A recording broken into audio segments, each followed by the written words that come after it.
Hey everyone, I'm working to hit 1,000 subscribers and I need your help to get there. If you enjoy this content, please hit that subscribe button right now.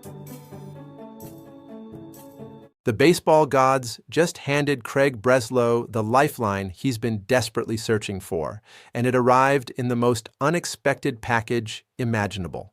While the rest of the baseball world recoils in shock at yet another performance-enhancing drug scandal rocking Major League Baseball, the Boston Red Sox front office might be quietly celebrating what could become the most fortuitous trade opportunity to fall into their lap since they signed Masataka Yoshida to that albatross contract in the first place. Here's what went down. And trust me, you're going to want to hear every detail of this one because it's the kind of story that makes you believe in divine intervention for struggling general managers.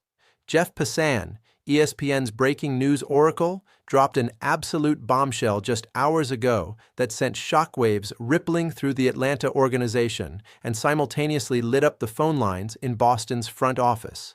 Jurickson Profar, the Atlanta Braves' designated hitter who was absolutely raking before spring training, even got into full swing, just got hammered with a 162-game suspension for testing positive for performance-enhancing drugs. And here's the kicker that makes this story even more jaw-dropping. This is his second offense. The guy already missed half of last season after getting popped for PEDs, came back, and apparently decided to roll the dice again. Spoiler alert. The house always wins, and Profar just crapped out in spectacular fashion. Now, before we dive into why this matters enormously for the Red Sox and their Masataka Yoshida situation, let's appreciate the absolute chaos this creates for the Braves. Atlanta is sitting there with their outfield depth chart looking thinner than a college student's wallet after spring break. Sure, they've got Ronald Acuna Jr. and Michael Harris too holding down two spots. And yeah, you could make arguments for Eli White and Mike Fertenke getting some playing time, but let's be honest here. The Braves just lost a guy who was supposed to be a major piece of their offensive puzzle, and more importantly, they lost their primary designated hitter. Look at their infield roster right now. Who exactly is going to slide into that DH spot and provide anywhere near the production they were expecting from Profar? The answer is nobody, and that's precisely where this story gets interesting for Red Sox fans who have been watching the Yoshida situation unfold like a slow-motion car crash. Enter Masataka Yoshida, stage left, carrying his glove, his bat, and approximately $18.6 million in salary obligations over the next 2 seasons. The Red Sox can practically write the sales pitch themselves at this point. Hey Atlanta, we heard through the grapevine that you might be in the market for a solid contact-hitting designated hitter who can also launch baseballs into the stratosphere when he gets his pitch. Funny story, we happen to have exactly that sitting on our bench right now, and we'd be more than happy to work out a deal that benefits both organizations. It's almost too perfect, too convenient, too much like the baseball trade gods finally decided to throw Craig Breslow a bone after watching him squirm through weeks of awkward press conferences about roster construction and outfield logjams. Let's talk about what Masa has been doing lately, because if you haven't been paying attention to his performance in Japan, preparing for the World Baseball Classic, you're missing out on some legitimate fireworks. Tyler Milliken shared some absolutely eye-popping numbers that should have every team in baseball at least picking up the phone to inquire about availability. Yoshida launched a home run in an exhibition game for Team Japan against his old squad, and we're not talking about some cheapie that barely cleared the fence. This thing had an exit velocity of 108.4 miles per hour with a carry of 415 feet. We're talking upper deck blast territory here, the kind of moonshot that hits the roof and makes fans do a double take. This isn't some washed-up player limping through the motions. This is a professional hitter who still has legitimate tools, still has legitimate power, and still has the ability to make consistent hard contact when he gets his pitch. But here's where the Red Sox situation gets complicated, frustrating, and frankly, a little bit maddening for everyone involved. Day after day, week after week, we hear the same tired refrain from the Boston front office about how Masa is a guy they want on their roster, how he's someone they trust, how they're trying to figure out where he fits into their plans. It's become the organizational equivalent of telling your friend you'll definitely hang out soon while actively avoiding making concrete plans. Everyone knows what's really happening here.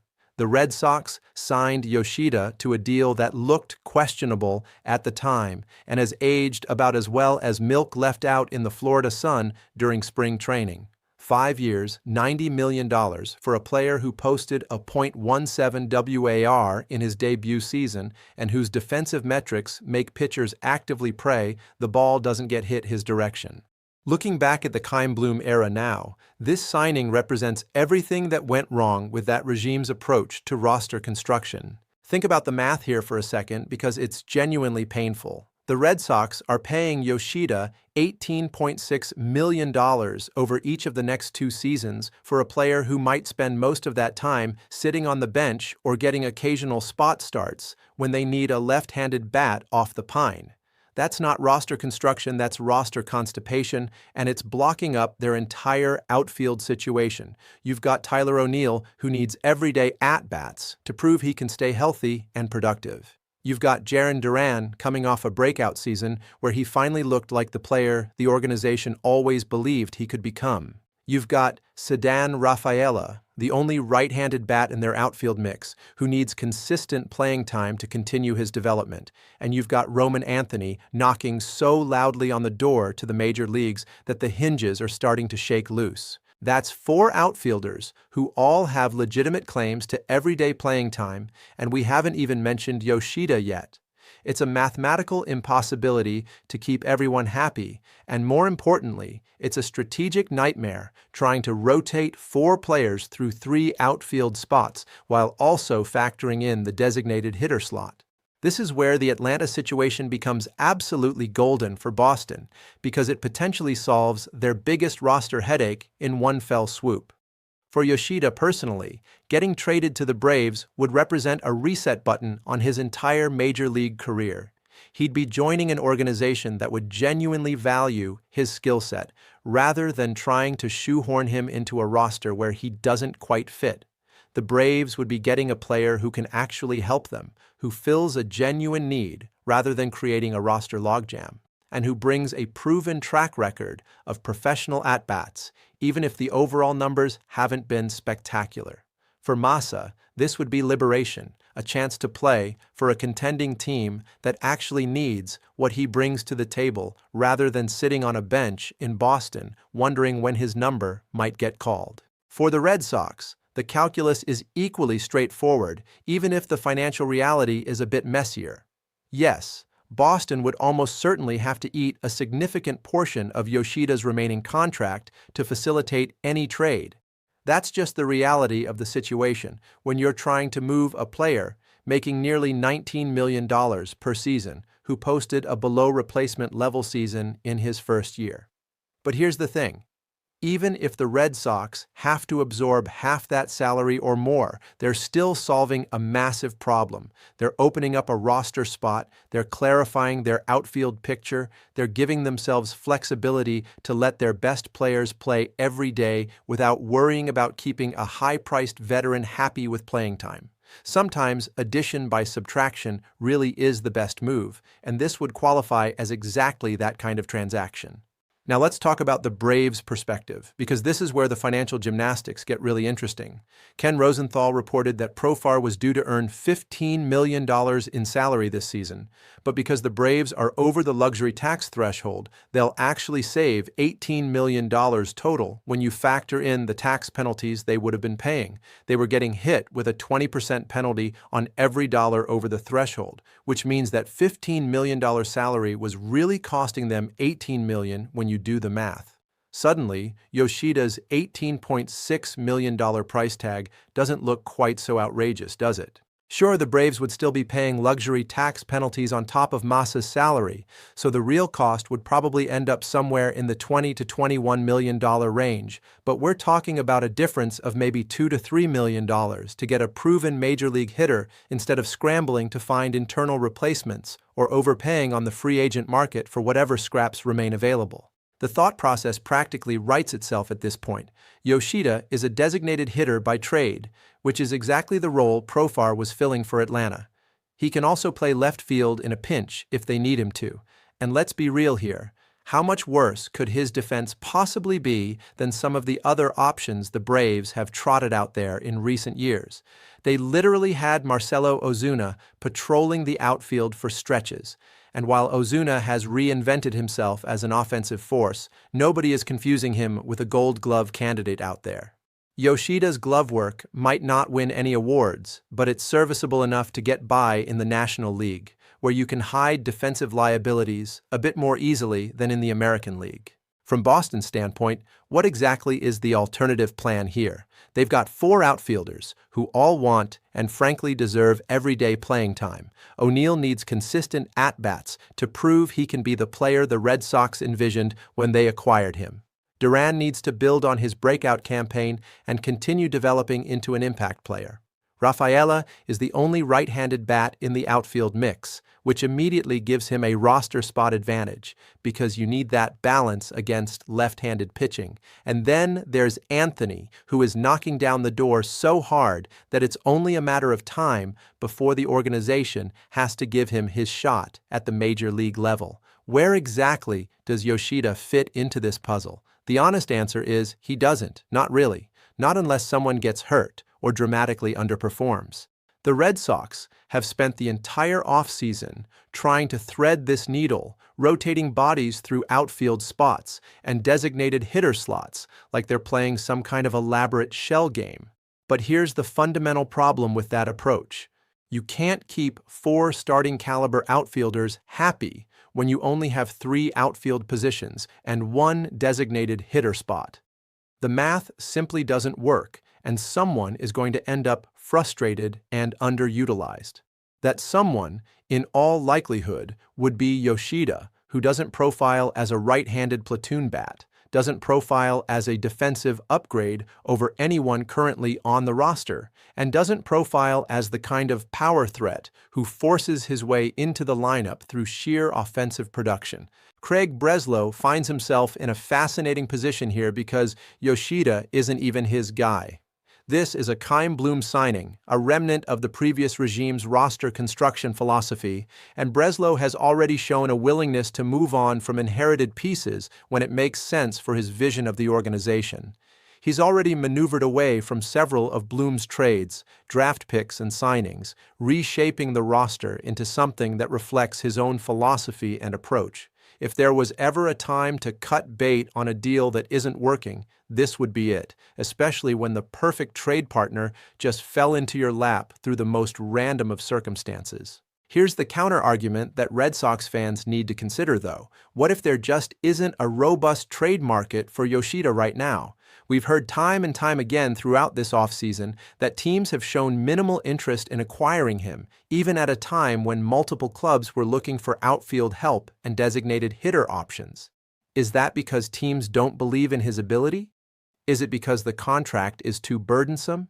Is it because his defensive limitations are too severe to overlook? Probably some combination of all 3 factors, which creates a challenging negotiating environment for Boston even when they're trying to give the player away. But here's where the Atlanta situation changes everything. The Braves aren't shopping for an outfielder because they want to upgrade or because they identified a need through normal roster analysis. They're shopping for an outfielder because they just lost their designated hitter to a season-long suspension and they have a gaping hole in their lineup that needs to be filled immediately. That's the kind of desperation that changes trade negotiations, that makes previously unpalatable contracts suddenly look more reasonable, that opens doors that were previously closed. The Braves need help right now, not next week or next month. And there aren't exactly a ton of quality bats sitting around unsigned at this point in the spring.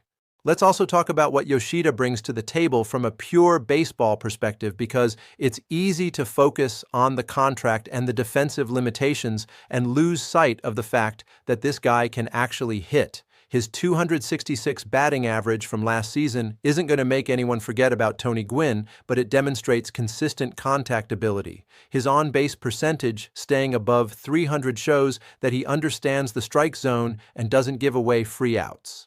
Sure, the slugging percentage leaves plenty to be desired, and the overall offensive profile isn't going to carry a lineup by any stretch of the imagination, but he's also not a complete zero at the plate. He's a professional hitter who puts together quality at-bats more often than not, and in the right lineup with the right protection around him, those skills can still be valuable. The defense is what it is at this point. Yoshida posted a .17 WAR largely because his glove work in left field was genuinely problematic. He's not going to track down balls in the gap, he's not going to gun down runners trying to take extra bases, and he's probably not someone you want out there in high-leverage defensive situations late in close games. But the Braves don't necessarily need him to be a defensive wizard. They need someone who can hit, someone who can work counts, someone who can occasionally drive a mistake pitch 415 feet into the upper deck. If Atlanta can stick Yoshida at designated hitter for most games and only trot him out to left field when absolutely necessary, they're getting exactly what they need without having to worry too much about the defensive shortcomings. The Red Sox, meanwhile, would be solving their most pressing roster construction problem while also potentially saving some money in the long run, even if they have to eat a chunk of salary in the short term. Think about it this way. If Boston retains half of Yoshida's contract for the next 2 seasons, they're on the hook for roughly $19 million total over that span. That's obviously not ideal, but it also opens up a roster spot and clarifies their outfield situation in a way that could pay dividends both in terms of on-field performance and long-term roster flexibility. Sometimes you have to spend money to solve problems, and this would qualify as exactly that kind of scenario. There's also the World Baseball Classic factor to consider here, and it might be the most important element of this entire equation. Yoshida is currently in Japan preparing to represent his country in the WBC, and if you remember his performance from the last tournament in 2023, it was absolutely spectacular. The dude hit .474 with a .571 on-base percentage and an .842 OPS while going 9 for 19 with 2 home runs, a double, and 13 RBIs. That RBI total set a Team Japan all-time record, and here's the most impressive part. He didn't strike out a single time while drawing 3 walks. That's the kind of performance that reminds everyone why this guy was such a highly sought-after international free agent in the first place. If Yoshida can put up even remotely similar numbers in this year's WBC against Major League caliber pitching, it could completely change the perception teams have of him heading into the regular season. Suddenly that contact ability looks more valuable, that power potential looks more legitimate, and those defensive limitations look more acceptable when weighed against the offensive contributions. The WBC could serve as the perfect showcase for Yoshida to remind the baseball world that he's still a quality hitter who can contribute to a winning team, and for the Red Sox, that timing couldn't be more perfect if they're trying to facilitate a trade. The Braves situation creates urgency, the WBC creates a showcase opportunity, and the Red Sox roster logjam creates motivation. Those 3 factors combining at exactly the same time feels almost too convenient to be coincidence, like the baseball gods looked down at Craig Breslow's spreadsheet and decided to throw him a bone. But here's the thing about trade opportunities like this. They don't stay open forever. The Braves will start looking at other options if Boston doesn't move quickly. Other teams might suddenly get interested if Yoshida goes off in the WBC. The market dynamics could shift in any number of unpredictable ways. If Breslow wants to capitalize on this situation, he needs to pick up the phone right now, not tomorrow or next week, and start having serious conversations with Atlanta about what a deal might look like. What would a fair trade actually look like in this scenario? Honestly, probably not much in terms of prospect return for Boston. The Red Sox would almost certainly have to retain a significant portion of Yoshida's salary, maybe even half or more, just to make the money work for Atlanta. In return, they might get a low-level prospect or two, maybe a player to be named later, perhaps just the roster flexibility and salary relief that comes from moving on from a player who doesn't fit. This wouldn't be the kind of blockbuster trade that dominates headlines for weeks. This would be a quiet, pragmatic move that solves problems for both organizations without anyone really winning or losing in dramatic fashion. But sometimes those quiet, pragmatic moves are exactly what struggling organizations need. The Red Sox don't need another headline-grabbing trade right now. They need clarity in their roster construction. They need to know that O'Neill, Duran, Rafaela, and eventually Anthony can all get the playing time they need to succeed. They need to stop trying to force-fit a square peg into a round hole with Yoshida's roster spot. They need to move on from a Chaim Bloom signing that hasn't worked out and embrace Craig Breslow's vision for what this team should look like going forward. A trade to Atlanta accomplishes all of those goals, even if it doesn't make for splashy headlines or exciting television. The irony of this entire situation is almost too perfect. Jurickson Profar, who already got suspended for PEDs last year and missed half the season, apparently thought he could beat the system again this year. He rolled the dice, came up snake eyes, and now faces a full season suspension that not only costs him millions of dollars in salary, but also potentially his entire reputation in the game. Meanwhile, that decision creates a domino effect that could solve the Boston Red Sox's biggest roster headache and give Masataka Yoshida a fresh start with an organization that actually needs what he brings to the table. One player's catastrophic mistake becomes another player's golden opportunity, and that's baseball in its purest form. The Red Sox have spent months now dancing around the Yoshida question, offering vague platitudes about wanting him on the roster while simultaneously constructing an outfield that has no real place for him. That dance can finally end if Boston picks up the phone and gets serious about making a deal with Atlanta. The pieces fit almost too perfectly. The Braves need exactly what Yoshida provides. The Red Sox need exactly the kind of roster flexibility that trading Yoshida would create. The money works well enough that both sides could justify the deal to their respective fan bases, and the timing, with the WBC providing a potential showcase and Profar's suspension creating immediate urgency, couldn't be better if someone scripted it in Hollywood. Will it actually happen? That's the million-dollar question, or more accurately, the $18.6 million question.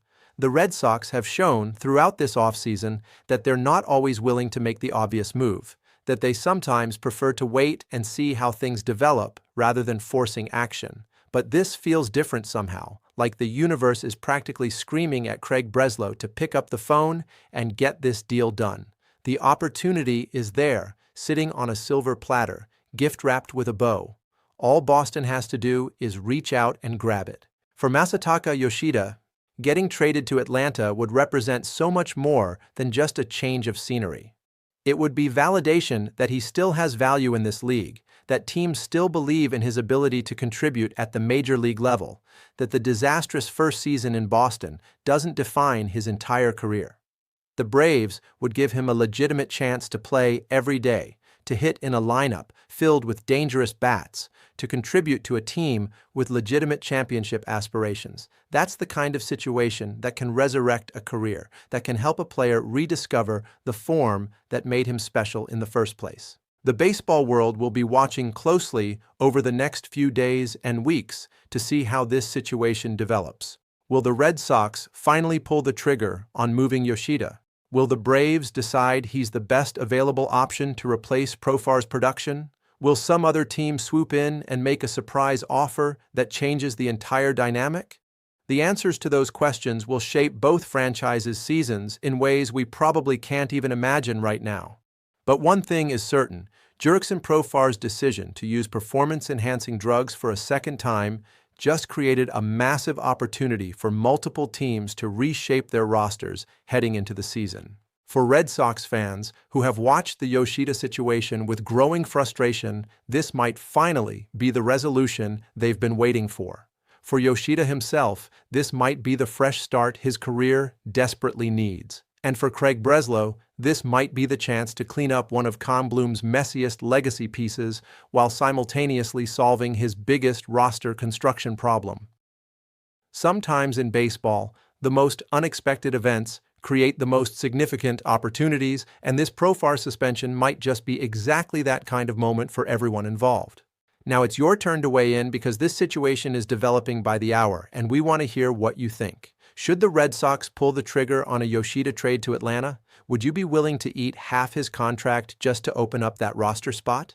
Do you think Masa still has untapped potential that could emerge with a change of scenery? Drop your thoughts in the comments below, and let's get a conversation going about what this means for Boston's season and beyond. If you enjoyed this deep dive into one of the most fascinating roster situations in baseball right now, smash that like button to help the algorithm gods smile upon us. And if you haven't already subscribed to the channel, what are you waiting for? Hit that subscribe button and turn on notifications so you never miss another breaking news update or analysis piece.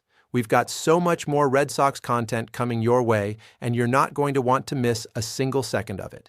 Until next time, keep that baseball passion burning bright, and we'll see you in the next one.